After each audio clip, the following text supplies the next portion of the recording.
안녕하세요. 오늘은 최근에 주가가 계속 부진한 모습을 보여주고 있는 바이오 산업에 대해서 한번 말씀을 드려보려고 합니다. 제가 한 6개월 전부터 가끔씩 바이오 관련 종목들을 다뤄드렸던 적이 있었는데요. 그 중에 하나가 바로 셀트리온입니다. 셀트리온의 최근 주가 차트를 보시면 제가 아마 영상을 올렸던 시점이 한 25만원, 26만원 정도였었을 텐데 지금은 그때보다 많이 주가가 떨어져가지고 한 20만원 언저리에 주가가 내려온 모습을 보여주고 있고요. 그리고 제가 한번 영상을 올렸던 또 다른 종목 중에 하나인 유한양행 같은 경우에도 영상을 올렸던 한 6만원 초반 정도보다는 지금은 그때보다 더 오르지 않고 약간의 하락세 그리고 보합세를 현재 유지하고 있는 모습을 보여주고 있습니다. 그리고 또 다른 종목인 레고캠 바이오 같은 경우에도 제가 영상을 올렸던 시점보다 현재 많이 오르고 있지 않고 오히려 살짝 내려간 모습을 보여주고 있습니다. 이와 같이 제가 영상을 만들었었던 종목들이 사실 바이오 종목만큼은 그렇게 주가가 좋은 모습을 보여드리지 못했는데요. 이런 부분은 제가 다룬 이 종목만 해당되는 게 아니라 실제로 찾아보면 우리나라 대표 제약사들이 올해 특히 어려운 시간을 많이 보냈습니다. 우리나라 국내 제약업체의 합산 시가총액 추이를 살펴보면 올해 초 대비해서는 계속 빠지는 모습을 보여주고 있고요. 특히 아까 살펴본 것처럼 셀트리온의 주가락이 더 크게 다가왔었는데요. 실제로 셀트리온이 작년 4분기에 매출액 정점을 찍고 올해 3분기 내내 실적이 계속 꺾이면서 마찬가지로 주가 역시도 작년 4분기를 정점으로 꾸준하게 내려오고 있는 모습을 보여주고 있는데요. 이렇게 꾸준하게 주가가 흘러내리다 보니까 저 역시도 이와 같은 종목들에 많이 물려있는 상황인데 저 같은 경우에는 이런 상황이 계속 지속되면 다시 한번 제가 공부했었던 내용들을 한번 살펴보는 편입니다. 그래서 최근에 주가가 꾸준하게 하락했지만 제가 이와 같은 종목들에 투자한 근거들이 훼손되지 않으면 물을 타거나 아니면 계속 홀딩하거나 이와 같은 스탠스를 취하게 되는데요. 저도 최근에 제가 올렸던 종목들이 꾸준하게 내려오다 보니까 다시 한번 이 바이오 제약 산업에 대해서 알아보는 시간을 가졌는데요. 결론은 지금 팔기보다는 홀딩 혹은 추매할 시점이 아닌가라고 조심스럽게 제 의견을 말씀드립니다. 그리고 제가 스터디한 내용들을 이번 영상을 통해서 공유 드려보려고 하니까요. 혹시 제가 올렸던 영상에 물려 계신 분들이라든지 아니면 바이오 산업에 투자를 현재 고민하시는 분들에게는 좋은 자료가 되지 않을까 싶습니다. 자, 그럼 지금부터 시작하겠습니다.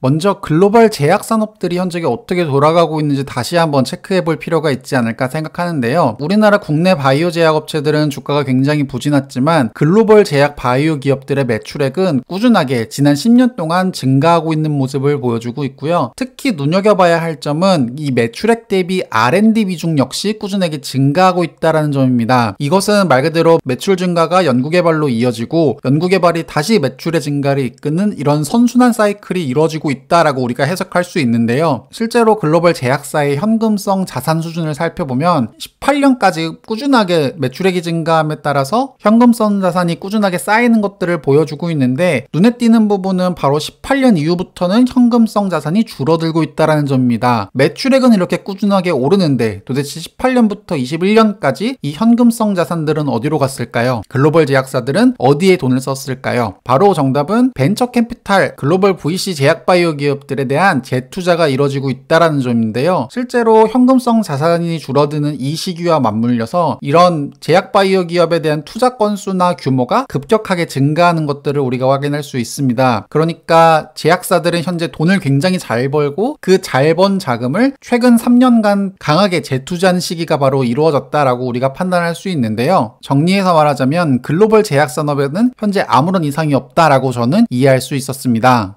그럼 글로벌 제약사는 그렇다 치고 우리나라 국내 제약사는 현재 어떤 모습을 보여주고 있는지 살펴보면 최근 들어서 국내 제약 바이오 기업들의 캐펙스가 꾸준히 증가하고 있는 모습은 바이오 제약들이 본인들의 시설 설비에 굉장히 적극적으로 공격적으로 투자하고 있다는 것들을 보여주고 있고요. 마찬가지로 국내 제약사의 매출액과 R&D 비중 역시도 글로벌 트렌드와 맞게 계속 비슷하게 흘러가는 모습을 보여주고 있습니다. 그러니까 우리나라 제약 바이오 역시도 돈을 더 잘 벌고 매출액 대비 R&D 비중도 꾸준히 늘려가면서 이러한 선순환 사이클을 만들고 있는데 유독 주가만큼은 상대적으로 많이 부진한 모습을 보여주고 있다 보니까 현재 떨어지는 주가에도 어느 정도 흔들림 없이 홀딩 혹은 추매를 잡기 굉장히 유리한 포지션이 아닌가 저는 개인적으로 그렇게 생각을 합니다.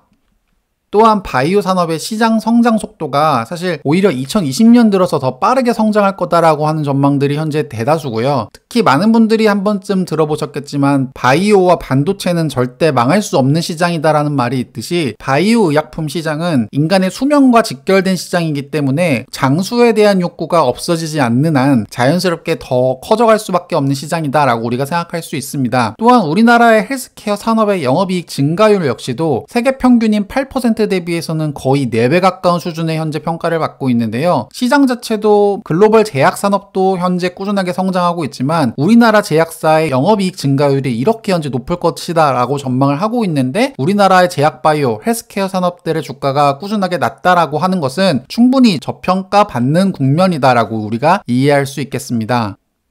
또한 내년도 연간 영업이익 증가율 전망을 살펴보더라도 코스피 평균이 약 9%의 영업이익 전망을 하고 있는 반면 헬스케어 산업 부분은 약 19% 영업이익률이 올해 대비 증가할 것이다 라고 전망하고 있기 때문에 글로벌 전체 바이오 산업을 살펴봐도 그렇고 우리나라 제약사들의 영업이익 증가율을 살펴봐도 그렇고 또한 이런 점을 코스피 평균과 비교했어도 영업이익 증가율이 상대적으로 클 것이다 라고 현재 전망을 하고 있기 때문에 바이오 제약이 최근에 주가가 부진한다고 해서 현재 손절을 하고 다른 종목을 찾기에는 조금 아쉬운 타이밍이지 않을까? 저는 개인적으로 그렇게 생각을 하고 있습니다.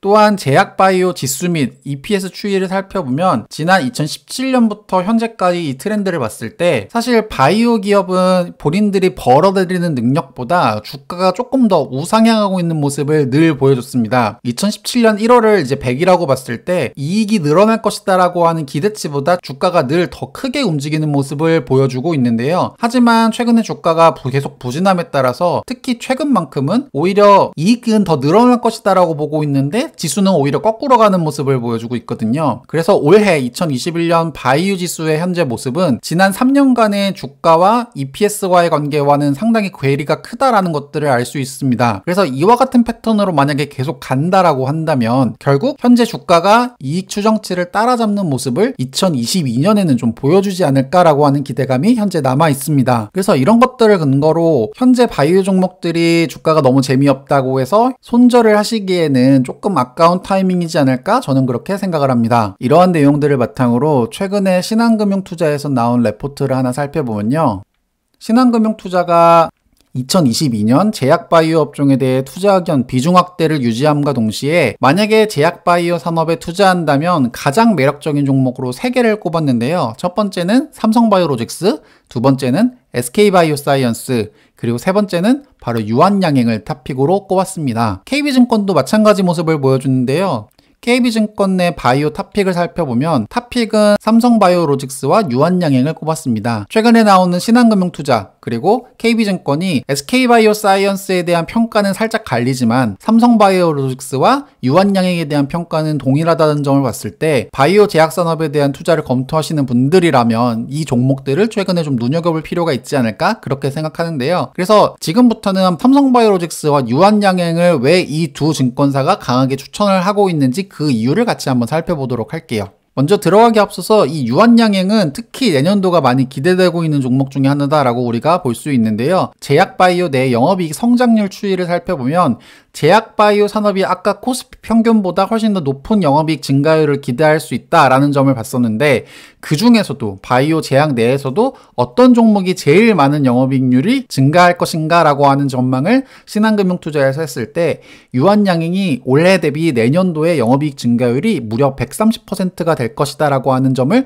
우리가 기억해 볼 필요가 있습니다. 그래서 이런 것들을 바탕으로 유한양행은 KB증권과 신한금융투자의 탑픽으로 선정되지 않았을까 싶고요. 같이 선정된 삼성바이오로직스 같은 경우에도 내년도가 올해보다 영업이익률이 약 9% 정도 증가할 것이다 라고 전망을 하고 있다 보니까 이런 점 역시도 삼성바이오로직스는 글로벌 CDMO 시장의 넘버1 업체인 만큼 걱정 없이 저가 매수하기에 매력적인 종목이지 않을까 그렇게 생각할 수 있겠습니다. 자, 그러면 삼성바이오로직스와 유한양행 어떤 부분이 매력적인지 조금 더 깊게 다뤄보도록 하겠습니다. 하겠습니다. 먼저 삼성바이오로직스에 대한 말씀을 드리고 싶은데요. 아까 살펴본 것처럼 전체 의약품 시장 내에서도 바이오 의약품 시장은 최근 들어서도 꾸준하게 커지고 있다는 점, 그리고 바이오 CDMO 시장의 연 평균 성장률은 무려 10%에 달한다는 점을 우리가 참고해 볼 필요가 있습니다. 이 바이오 CDMO 시장 내의 업체 글로벌 넘버 1부터 넘버 4까지 점유율을 살펴보면 1위가 현재 삼성바이오로직스, 그리고 2위가 베잉거링겔하임, 3위가 스위스의 론자, 그리고 4위가 중국의 우시, 이렇게 4업체가 1위부터 4위의 캐파를 현재 보유하고 있는데요. 삼성바이오로직스는 일단은 빼고 현재 업계 3위인 론자, 4위의 우시가 현재 어떤 모습을 보여주고 있는지 살펴보면서 이와 같은 모습과 현재 글로벌 1위인 삼성바이오로직스는 어떻게 다른지 같이 한번 살펴볼게요. 먼저 3위 론자부터 살펴보도록 하겠습니다.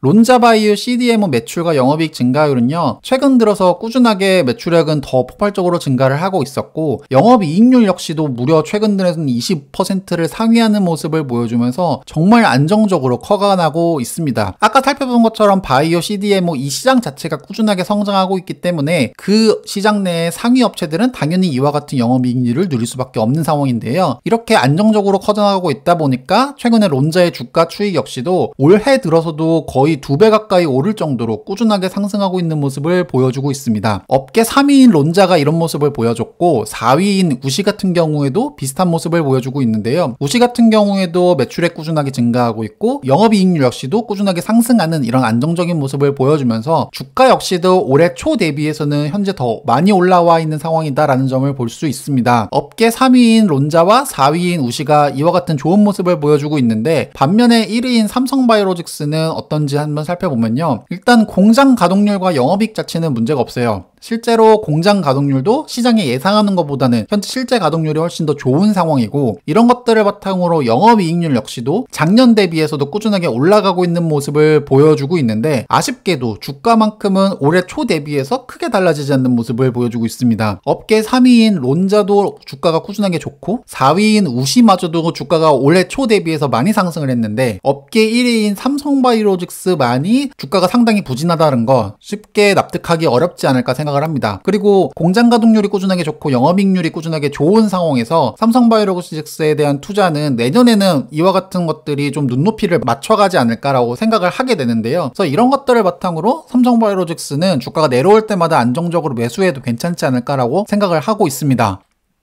특히 최근에 코로나 치료제에 대한 관심이 굉장히 뜨거운 상황인데, 코로나 항체 치료제 현재 개발 현황을 살펴보면 글로벌 제약사인 일라이릴리 같은 경우에도 생산 계약을 삼성바이오로직스와 현재 계약을 맺어 있는 상황이고요. 그리고 또 다른 글로벌 업체인 글락소스미스클라인 같은 경우에도 코로나 항체 치료제를 현재 삼성바이오로직스와 현재 생산 계약을 맺은 상황입니다. 그리고 많은 분들이 알고 계시는 셀트리온의 성분명 레그단미밥, 많은 분들이 아시는 레키노라 같은 경우에도 삼성바이오로직스와 현재 생산 계약을 맺고 있는 상황이다라는 점을 보면, 코로나 항체 치료제가 개발됨에 따라서 삼성바이오로직스가 같이 수혜를 볼 수 있는 종목이다라는 것을 알고 계시다면, 삼성바이오로직스 역시도 코로나가 종식됨에 따라 수혜주로 묶일 수도 있지 않을까 그렇게 판단을 하고 있고요. 또한 아스트라제네카 역시도 아직 생산 계약을 맺지 않은 시점에서 삼성바이오로직스도 충분히 검토 대상이 될 수 있지 않을까라는 기대감이 있기 때문에 이와 같은 것들도 같이 눈여겨보면 좋지 않을까 그렇게 생각을 합니다. 다시 신한금융투자의 바이오 탑픽 및 관심 종목 목록으로 돌아가면요. 삼성바이오로직스에 투자한다라고 한다면 그 투자 포인트는 아까 우리가 살펴본 것처럼 현재 대규모 캐펙스를 투자한 글로벌 1위 업체이기 때문에 시장 성장이 커짐에 따라서 같이 수혜를 볼 수 있다라는 점에 투자한다라고 우리가 이해할 수 있고, 또 다른 탑픽인 유한양행 같은 경우에는 2022년부터 본격적으로 파이프라인의 모멘텀이 커질 수 있다라는 점으로 유한양행을 탑픽으로 꼽았는데요. 이와 같은 내용이 어떤 것인지 조금 더 같이 살펴보면요.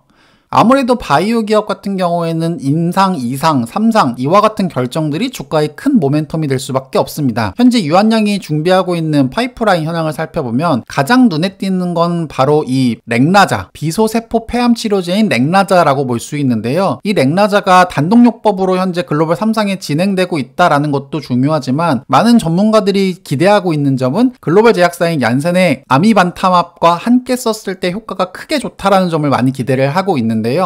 실제로 최근의 결과 발표에 따르면 얀센의 이중항체인 아미반타맙 병용 시 현재까지 가장 유력한 비소세포 폐암 치료제인 백금 기반 화학요법과 타그리소 치료 외에조차 실패한 비소세포 폐암 환자 대상으로 반응률이 무려 41%를 기록했고요. 치료 이력이 그동안 굉장히 많았던 환자군 47명 대상으로도 반응률은 21%로 굉장히 우수했다라는 점을 발표했습니다. 반응이 나타나기까지의 시간이 각 1.4개월과 1.5개월로 조기에 치료 효과가 나타난다는 점도 긍정적인데요. 따라서 현재까지 가장 좋은 치료제라고 평가받고 있는 타그리수 치료에도 실패한 이와 같은 환자들에게는 가장 최상의 옵션이 될 수밖에 없다라는 점이 이 현재 유한양행의 렉나자를 많은 분들이 기대하고 있는 결정적인 이유가 될 것이고요. 따라서 더 이상의 치료 옵션이 없는 환자들에게 이 렉나자는 충분하게 훌륭한 대안이 될 수 있을 것이다 라고 판단하기 때문에 우리가 같이 한번 기대를 해봐야 되고, 올 연말 조건부 허가 신청을 통해서 빠르면 내년 2분기부터 허가가 되고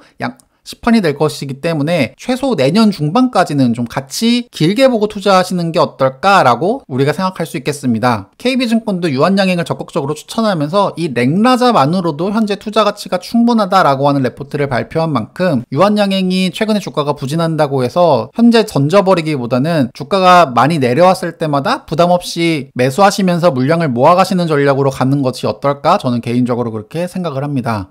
유한양행 같은 경우에는 렉나자에 대한 기대뿐만 아니라 오픈 이노베이션으로 많이 유명한 회사인데요. 특히 2016년부터 본격적으로 오픈 이노베이션을 도입해서 유망한 바이오 제약사에 대한 투자를 공격적으로 이어오고 있는데요. 대표적으로 제넥신에 대한 투자라든지 네오이뮨텍, GI 이노베이션, GI 바이옴 이와 같은 업체들이 크게 성과를 거둔 이력들이 있습니다. 실제로 가장 최근에 나온 유한양행 기사를 살펴보면 투자한 곳마다 대박을 내는 미다스의 손 유한양행의 비결이라는 내용을 살펴봤을 때 유한양행이 7년간 바이오 벤처에 약 2천억을 투자했는데요. 투자 성과가 이제 그때마다 굉장히 좋았었고, 대표적인 사례로 에이프릴 바이오에 투자를 함으로 인해서 5,370억의 기술 수출 효과를 이뤄냈었고, GI 이노베이션의 2조 3천억 가량의 기술 수출 성과도 있었습니다. 오픈 이노베이션은 단순히 기술적 성과로 인한 매출 인식뿐만 아니라 단일 신약 개발보다는 오픈 이노베이션을 통해서 신약 성공률을 획기적으로 증가시켰다라는 거에 의의가 있는데요. 오픈 이노베이션을 도입함으로 인해서 신약 성공률이 기존의 11%에서 34%까지 올라갔다라는 점을 보면 결국 바이오 시장도 플랫폼의 힘이 크게 느껴지기 시작하고 있는 타이밍이다라고 우리가 이해할 수 있고, 그 중에 하나가 유한양행이 될 수 있다라는 점은 우리가 유한양행을 꾸준하게 지켜볼 필요가 있는 종목 중에 하나다라고 우리가 판단할 수 있는 이유가 될 것입니다. 유한양행의 주가 차트를 보면 아까 살펴본 것처럼 꾸준하게 계속 지루하는 모습을 보여주고 있지만 지금까지 다뤄둔 이런 매력적인 부분들이 분명히 있기 때문에 최근에 한 달간 투자자별 매수 현황을 살펴보면 개인이 약 100억 가까이를 팔았지만 외국인과 기관은 유한양행을 꾸준하게 저점 매수하고 있는 모습을 보여주고 있고요. 삼성바이오로직스도 현재 비슷한 모습을 보여주고 있습니다. 삼성바이오로직스의 주가 차트도 최근 3개월 동안 굉장히 지루한 모습을 보여주고 있지만 최근 한 달 외국인과 기관의 매수 현황을 살펴보면 개인이 약 900억 가까이를 매도했으나 외국인은 한 460억 어치를, 기관은 440억 원어치를 매수하면서 이런 횡보 구간에서 꾸준하게 매수하고 있는 모습을 확인할 수 있습니다. 유한양행과 삼성바이오로직스 재미없는 주가에 실망하시지 마시고 길게 보는 판단이 어떨까 제안드립니다. 이번 시간 여기까지입니다. 시청해주셔서 대단히 감사합니다.